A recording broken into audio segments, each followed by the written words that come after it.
Tell me you haven't been there before. You create a piece of content that you know is going to hit. You post it on Instagram as an Instagram reel, and lackluster results, minimal engagement, and you feel like crap. I've definitely been there, and I know your pain. And it makes you wonder, in 2023, is it even worth posting on Instagram anymore? In this video, we're going to explore the pros and cons of using Instagram in 2023 as a growth mechanism for creators and businesses, and help you decide whether or not it's a platform that's valuable to your goals. Let's get into it. Okay, so firstly, let's get the boring stuff out of the way. Over 1 billion people use Instagram, so yes, it's still used by a lot of people today. Obviously, there's opportunity there. But we know that the community is not as thriving on Instagram as it is on places like TikTok. Based on a leaked internal report from Meta from last year, we can see that of over the 11 million self-identified creators on Instagram, only just over 20% of them are actually posting on Instagram every month. So there's not really the community engagement that there are on places like TikTok. Instagram Reels also has only around 1/10 of the watch time that TikTok has. And anecdotally, my content just doesn't perform as well on Instagram as it does on TikTok. I posted this video about how to make AI generated profile pictures on TikTok and on Instagram, and the difference in results were astronomical. On TikTok, it got over 600,000 views, and on Instagram, just around 1,000. Same with this video on how to get your Netflix Wrapped. On TikTok, it got over 100,000 views, and on Instagram, it barely got any. So the algorithms are clearly different. I think it's way easier to find new audiences on TikTok than it is on Instagram.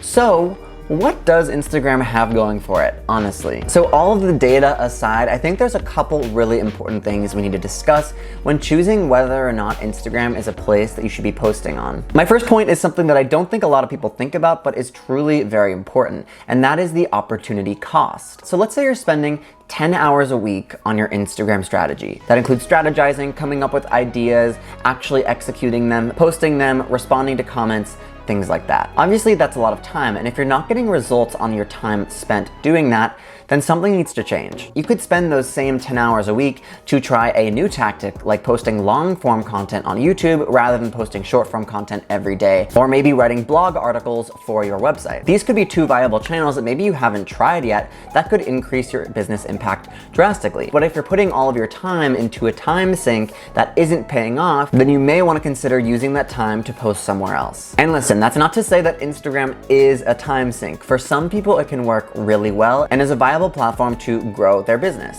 However, it's not for everyone. So recognize that. If I'm putting 10 hours into Instagram every week, but let's say I can only really contribute 1 order from Instagram from my business every week as well, does 1 order equal 10 hours of work? And consider whether or not that same amount of time could be used elsewhere in promoting the business to increase growth. So if I could spend that same 10 hours and get 5 orders somewhere else that's not on Instagram, that's your answer. Go ahead and follow that instead. On the contrary though, if you're already making that content for other short form platforms like YouTube Shorts and TikTok, and it's super easy just to repurpose it and post it on Instagram, then maybe it's a really good viable option for you. And with that knowledge, it's probably most realistic that you should get rid of some of your Instagram time sucks and continue with other portions of it that are proving to be easy and effective. For instance, it's easy to repurpose TikToks into Instagram Reels. It takes, 15 minutes to do that. Then that's probably a good use of your time. But if you are from scratch creating static Instagram posts, and designing these posts can take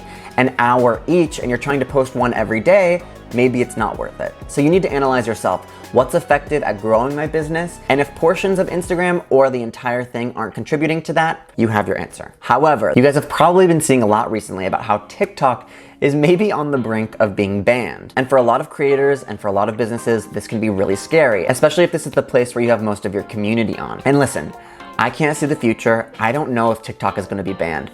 But just the fact that there is a threat of that happening means that it's probably a smart idea right now to diversify where your community is based. Hear me when I say you never want your entire business to be beholden on one algorithm. Because if that algorithm changes, is shut down, company goes bankrupt, what have you, you're done. So one reason you might want to use Instagram is because there is a threat to TikTok. So firstly, you can move over the people that you've built from that platform to another one like Instagram and still have some of your influence over there.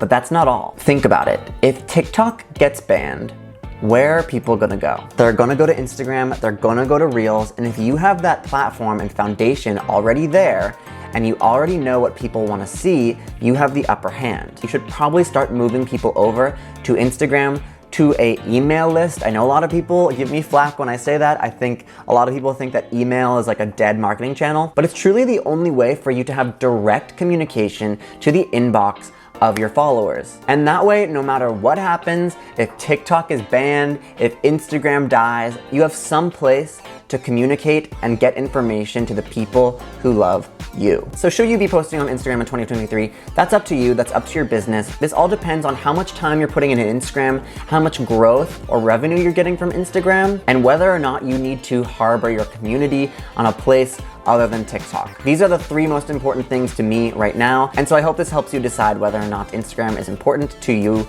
or your business. Make sure to subscribe to the channel to join an online community of modern creators, and I'll see you guys in the next one.